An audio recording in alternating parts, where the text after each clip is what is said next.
highlight of the night award, if you were to give it to a player, who would you give it to and what would the highlight be? I'm going to humbly say myself. And Holmgren rises up for some electricity at the ring. As Holmgren dials one up from deep. Holmgren, man, is he on fire. Shot blocked by Holmgren. We binge watch shows on our couch. Chet Holmgren binge watches film. So we had Chet take us in the lab to understand the angles and the nuances of what a player that is always thinking the game is seeing on the floor. Good to go? Okay, first of all, before we look at it, Chet, I wanted to ask you, just coming into this season, you're obviously known for kind of your ferocious work ethic, because I think we're gonna look at some stuff that's gonna show up in that, but what was kind of like things you were working on? Big thing this summer was just getting my body back to feeling how I felt before I got hurt last year. I feel like I was able to do that. I feel like I have some pop back. And then really working on my shot, being able to shoot, quicker with more arc, not have to rely on having like arrested legs, because you get deep into the season, you don't have that. And then being able to play fast, but think slow in a lot of situations out there. Here's a shot fake and a turn. One of the best plays of the season so far. This type of play, obviously you use your pump fake to get and create the space, but like, what are you seeing right here to be like, I'm gonna go up and just absolutely cram this thing? So if you go back and pause it all the way at the beginning, right there, there we go. All right, so when you play with really good players, teams try to guard with all 5 guys. So, Shea's in this slot here. There really isn't anywhere to help from on the right side, so the help's gotta come from the left. And there's a few options here. So PJ, either he can plug high or he can plug low. Right now, he's a little bit in the middle, but he's plugged pretty low. If he's plugged high, and Shea throws it, it's usually gonna be a catch and rip right away, or a cut behind him to where he can't see me. But he's plugged pretty low. So my options here are, we can have some weak side movement where we try to get PJ to drop with me, or if he stays, I'll end up having a shot over there in the corner. The biggest thing is being available. You can't stand behind him, because then he can plug and guard the gap, and Shea can't pass the ball to me. So right here, I'm actually available by being high. So I'm a few feet off the 3-point line, but I've been working on that this summer, so I feel like that's a pretty good shot for me. You breaking all that down is insane, just to be like talking about literally where you're standing on the floor. It's just an important element of this. And all of this is important before we even start the video. So now if you start the video, now so I was high and available. Pause it when I get the ball. Okay. Right there. Okay. So he was plugged low, and I was high enough to where Shea could throw me the ball, but he's able to close flat enough that I can't just straight rip it. You mean on like this, go back into just straight catch and run through the catch and go without even setting my feet and looking at the rim. But he closes flat enough. He's not square, but he's in between me and the basket. So my options here are, always put your eyes on the rim, because if you don't put your eyes on the rim, nobody's going to even believe you're going to shoot it. So that was a big thing this summer too, just getting my eyes to the rim. And then, I can say I'm gonna do all this, and it's like not really giving away the answers, because at the end of the day, I probably could have got this one up quick. Yeah, you could easily. You know what I mean? And I've been shooting the ball good. I felt good with my jump shot. So getting your eyes to the rim and then lifting that elbow really sells the shot. So, if he stays on his feet, I'm tall enough to where I can just shoot over the contest. So to really contest, you have to leave your feet. And he ended up leaving his feet, and I was able to make that read. And because he's closing from the load, I know he's on my left side. So if he jumps, then he's on my right side. So if he jumps, then I'm able to take that lane to the from left. Here, it's about, you got your nose down right at the front of the rim, and it's like, you talk about the pop and athleticism. At this moment, are you thinking, I'm going to go dunk it, or are you still kind of trying to see what's playing out? Actually, this summer, I felt really good going left and kind of I know you got Westbrook played here. Yeah. He jumps like this. He's been jumping like this for a long time, where he's kind of going left and then kind of goes right left and jumps sideways. I did this a lot in my workouts this summer. I felt pretty good getting to it. And that's an easier one. If you can beat your guy clean and get them off your body, like he has no play to swipe at the ball here, so I'm able to take off that way. Backing down, feeling good here early on. That is a pass for Hartenstein. Oh, that's a nice feed. Big to big. Holmgren to Hartenstein. Like, at what point are you picking up Hart, and what point are you thinking, I want to pass it? Because this was such a sick play. I saw him when I was taking my last dribble. Credit to Shea, because he told me to post up. I've also been trying to find more looks in the post, try and get open side post ups, nail post ups, wherever I can on those, and then go to work. Were you thinking you wanted to pass it the whole time, or were you thinking, like, was it kind of a last second? Because it almost looks like you shoot it. No, initially, I mean, if you go back to when I catch the ball, first thing I'm looking at is, well, first thing I'm trying to feel how they're guarding me. I don't have quick spin. He's not high side on me. And high gravity player who just passed me the ball, Shea. So they're probably not gonna, until, again, it comes down to volume and efficiency. Until I have a high volume on good efficiency, they're probably not gonna double off of Shea in this situation, or anybody. They're probably gonna force me to make a play. So the first thing I'm doing is don't rush, let Hart get to his spot. He's diving right now, open up, and then it comes down to either I have middle or I have baseline, and then read in when to kind of take that space. So first thing I do is open up, face up, and so this one, he's playing up tight, which is what most smaller guys are gonna do. But if you look at Dirk and Melo and KD and these guys, you know, they've made a killing scoring from here without dribbling. So the first thing is you have to be a threat to shoot off the face up. Yeah. And that makes guys have to play you tight. And then if guys are playing you tight, that gives you the opportunity to kind of roll and play off of their body. But Nikhil's playing me kind of tight here, and he's low side too. So I'm gonna just kind of go up, down until I'm able to take an angle to the middle.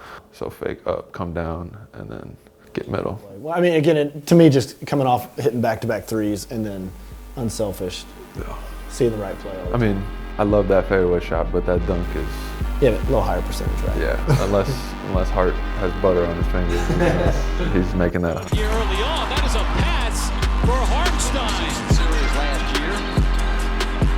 Holmgren with another three. To me, this play just like jumped off the page to me. We saw this. I remember your first summer league game.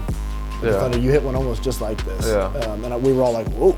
Yeah. And then this was a little bit less of your game over the last few years. Definitely a lot less off the dribble, yeah. But clearly this is something that you've worked on, and this looked awesome. Yeah, when I had my foot surgery, I wasn't able to shoot threes for probably 5 months. Yeah. And then when I did come back, I don't know, I just felt like, you know, after 5 months, your jumper just somehow changes. And even that one wasn't as polished as it looks in my workouts, but. Oh, really? Yeah. I mean, look, I guess it caught a little rim, you know? Yeah. I didn't swish it. But in an ideal world, I kind of self-drive more here. Yeah. But he is, and this is the counter. If somebody's gapping you, then you just do enough to get them to lean back a little bit and then shoot. This one's less of a difficult breakdown. It's not. I know. I mean, it's not a great, but I mean, no. Not every play is sure. like. Not every play is super complicated, you know. Especially some of it's just your talent is really good. Some of it's just a move. Yeah. You know, and then from there, it's just once you do the move, then it's just making the shot. So you just kind of got to separate them. Yeah. You know, like it doesn't matter how good the move is if you don't focus and make the shot. I just noticed a lot of people took note because it was like that looked really good from Chet. I will say, as you pick up the volume of this, where the breakdown comes in is what happens next. You know what I mean?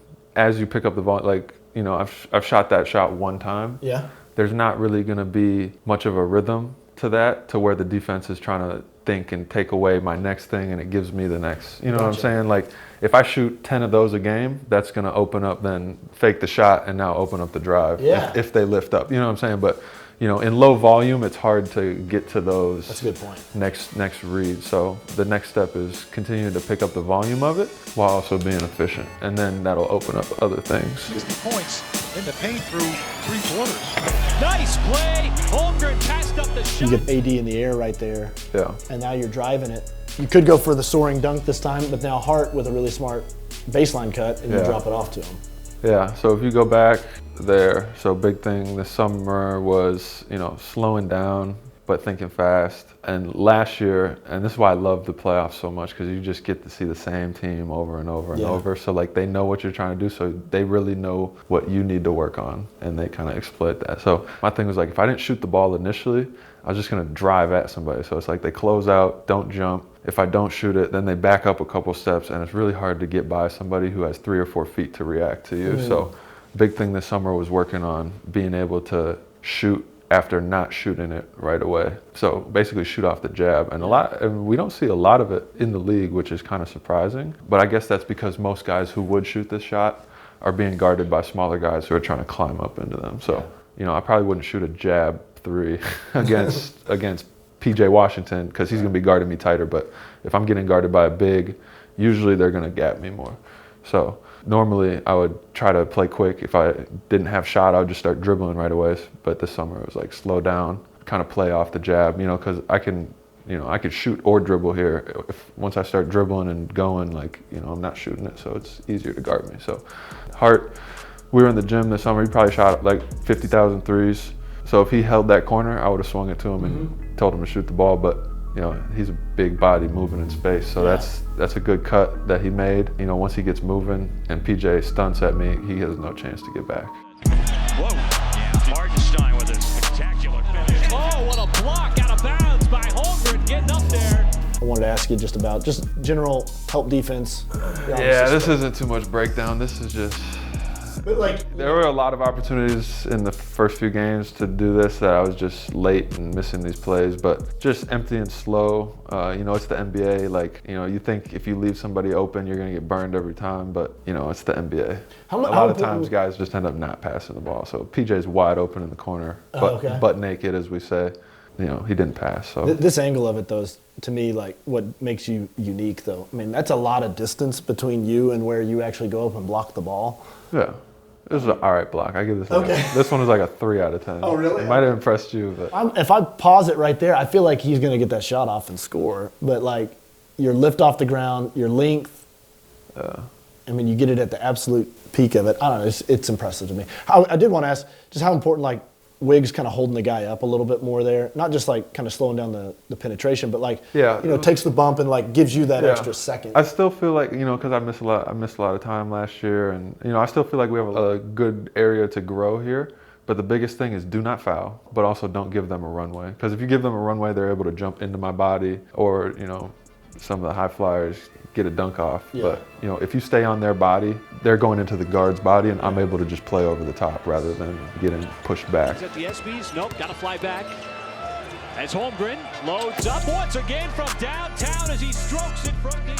Just chemistry with SGA, pick and pop. Yeah. The main thing is like, so when are you choosing not to roll versus pop? Basically, AD ended up switched on to me, and last year, you know, when I came off the action, I probably would have just picked the ball up. But instead here, kept my dribble, let Hart kind of clear out a little bit, and then, you know, I could get my shot off on AD. But over the course of a basketball game, the best shot is probably not to just bomb one over their best defender. So just seeing that, understand that, you know, we have the MVP right there, so pitch them the ball, and, you know, they overreact here. They don't get, I don't know what coverage they were trying to get done. They didn't get it done. Credit to two. Throws a great behind the back pass off the dribble, off the move, and then I make the shot. I mean, but that's a great, you talked about just kind of the release, working on some of those things a little quicker with it. Great example of that. And you have to do that to get that off. And then this one is, it's an action after a play, so it's pretty much undesigned, so it's not something that can be scouted where they know what we're about to do. So it's like, you know, if we can come body to body and get close, and then, you know, they don't get that coverage done,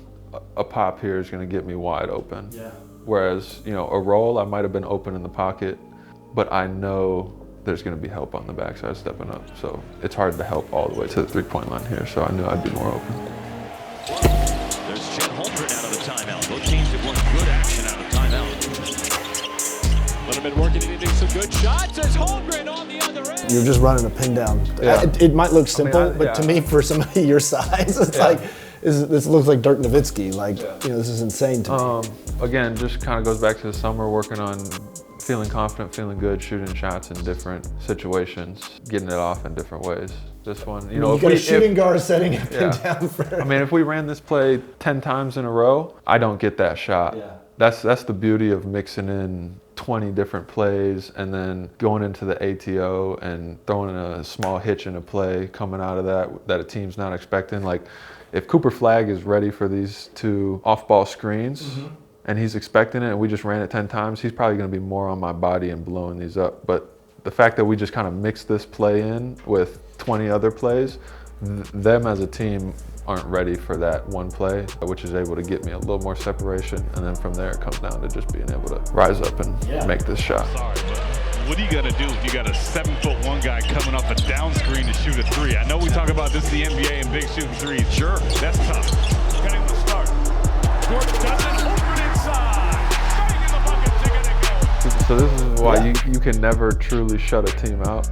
We talk about this all the time when there's just a crazy play that happens. But this first play of the season, transition, kind of broken play, where Şengün's stuck between 2. He has to close the loop. Lou hits me on the back cut. And then, you know, I just went up to finish it. Kind of an awkward play. I didn't even know I made this shot. I don't know how I made it. Sometimes the ball goes in. It just went in. Yeah, I had to ask when they were helping me up, did I make it? Yeah, like some breakdowns are complicated. It's like you do this because they did this, and some are just like plain ball, random. Yeah.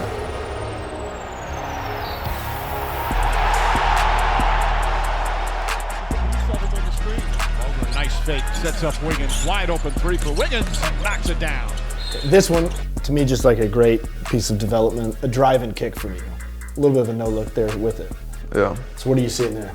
Just understanding that, you know, once Siakam flies by, now it's a 4-on-3 situation. So just reading, you know, wherever the next guy comes from, wherever he came from is probably going to end up being open. So Hart's down there in the dunker.